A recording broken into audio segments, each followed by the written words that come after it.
En este video empezaremos a estudiar el concepto de integral definida.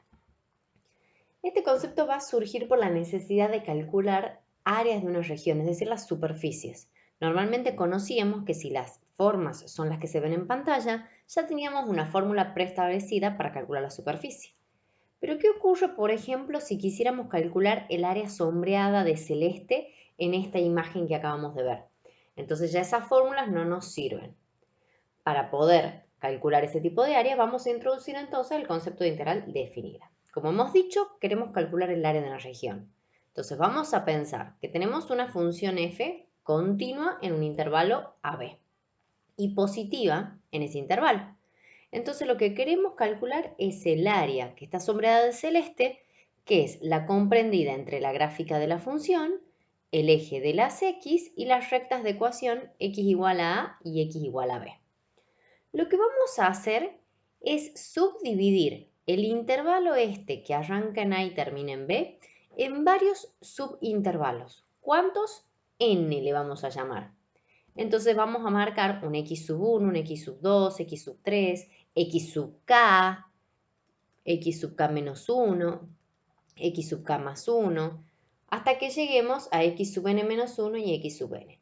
Estos intervalos que vamos a determinar no necesariamente tienen que ser de la misma longitud. Fíjense que las líneas que están marcadas no son de la misma longitud.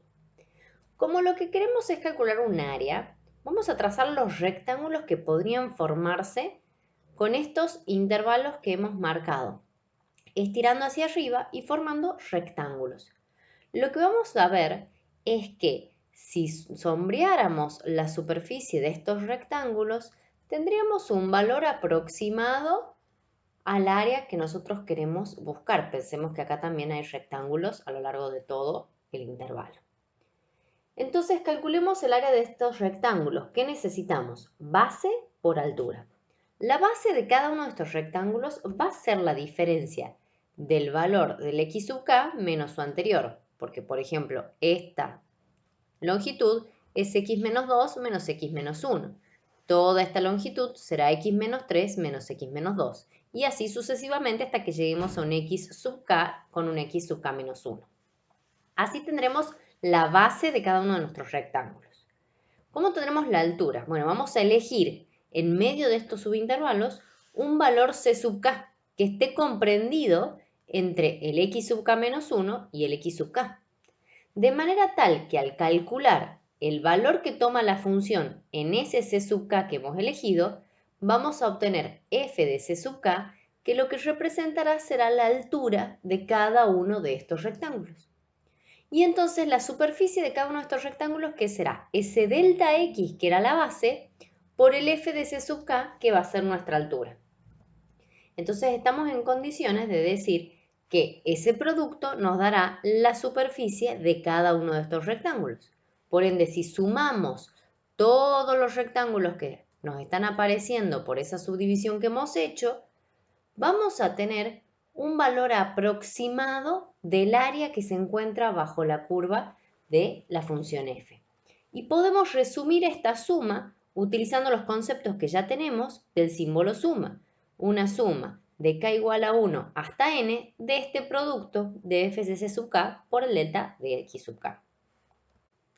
Esto decimos que es un valor aproximado porque, por ejemplo, en este rectángulo nos está sobrando este pedazo. En este rectángulo nos está sobrando este pedazo. Y a su vez, nos fijemos que acá hay un triangulito que no está apareciendo, aquí también hay un triangulito que no está apareciendo, este pedazo no está dentro de los rectángulos, es decir que me sobran algunas partes y me faltan otras. ¿Cómo solucionaremos ese problema? Miremos esta es la misma curva, solo que ahora los rectángulos son más angostos de base. Se puede apreciar que esas diferencias que sobresalen y las diferencias que me faltaban son más pequeñas. Y si tenemos estos rectángulos que son más chiquitos todavía, cada vez se hacen más pequeños. Entonces resulta evidente que mientras mayor sea la cantidad de rectángulos que tengamos, mejor va a ser esa aproximación que tengamos. Decir que tengamos más cantidad de rectángulos implica decir que esas bases de esos rectángulos sean cada vez más pequeñas. Por ende, a la máxima amplitud del intervalo que me representaba la base de ese rectángulo, voy a hacerla que tienda a 0 y por eso le voy a poner este nombre especial. ¿Para qué? Para decir que estas variaciones tiendan a 0. Y de esa manera, a esta suma, que era un valor aproximado, le vamos a agregar el concepto de límite. El límite, cuando este delta tiende a 0, de lo que ya sabíamos, siendo ese delta el máximo valor de la amplitud de cada uno de los intervalos, es decir, de ese delta de x sub k. Podemos definir entonces el área de una región con todos estos conceptos que hemos ido aprendiendo y vamos a determinar que si f es una función continua en un intervalo AB, siendo f de x mayor o igual que 0 en ese intervalo, y vamos a poder definir entonces el área de la región, que está limitada por las gráficas de f, el eje x y las rectas de ecuaciones x igual a a y x igual a b, como el límite que vimos recién, donde tenemos que especificar qué se entiende por delta de x sub k, que es la diferencia entre estos dos, que se entiende también por c sub k, que es el valor que va a estar comprendido entre x sub k menos 1 y x sub k, y que se entiende por este valor que va a tender a 0, que es la máxima amplitud de esos intervalos. Con esto ya estamos en condiciones entonces de incorporar el concepto de integral definida. Sea f una función definida en el intervalo cerrado AB y tal que existe el límite que vimos recién. Fíjense que acá yo tengo una función definida en el intervalo, ya no tengo la obligación de que sea mayor o igual que 0, como habíamos visto recién en el área.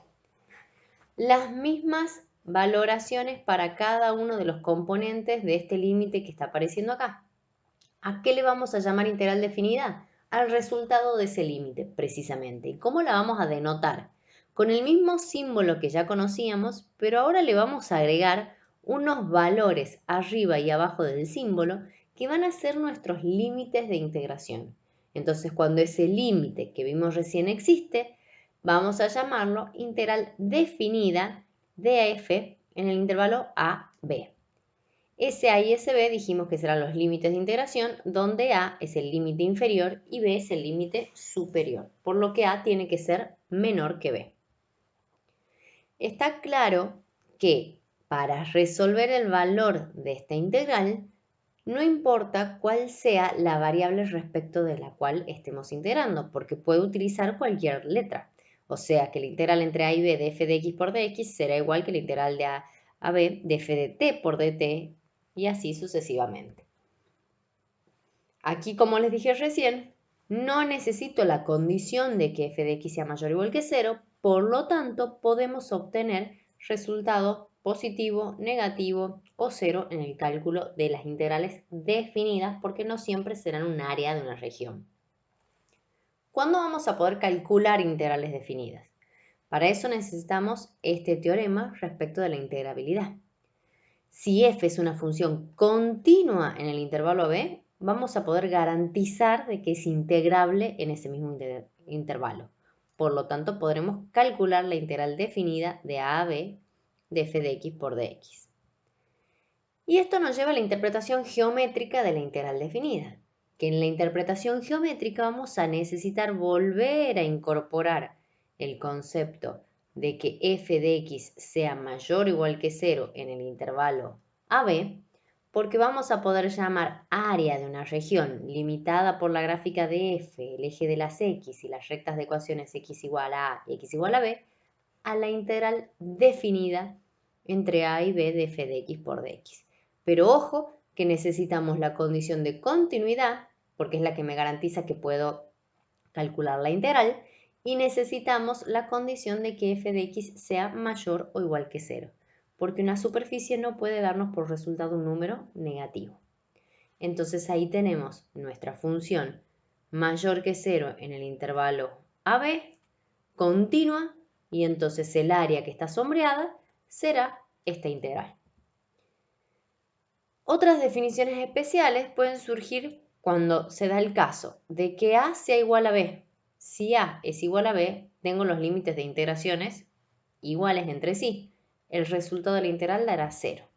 Y ahora si A es mayor que B, nosotros dijimos que aquí en el límite inferior tenía que estar un número más chico que el que está en el límite inferior. Entonces, para poder trabajarla la función, vamos a tener que invertir estos límites de integración poniéndole un signo menos adelante a la integral. Entonces, por ejemplo, si nos presentan un ejercicio en el que tengamos que integrar de 4 a 2, esto está claro que están invertidos porque necesito que el límite inferior sea más chico. Entonces los cambiamos de lugar poniéndole sencillamente un signo negativo adelante.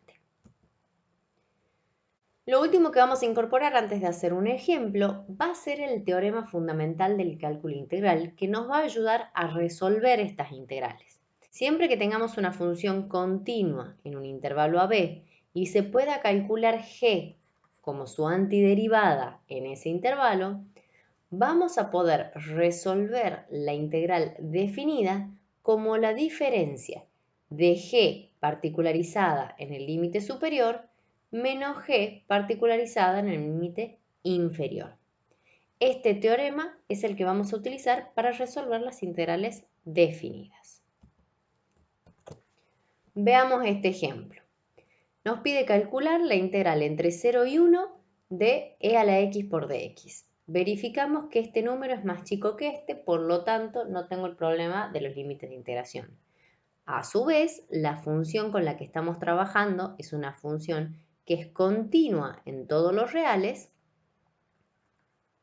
y por lo tanto va a ser continua en el intervalo 0,1, que es el que estamos trabajando.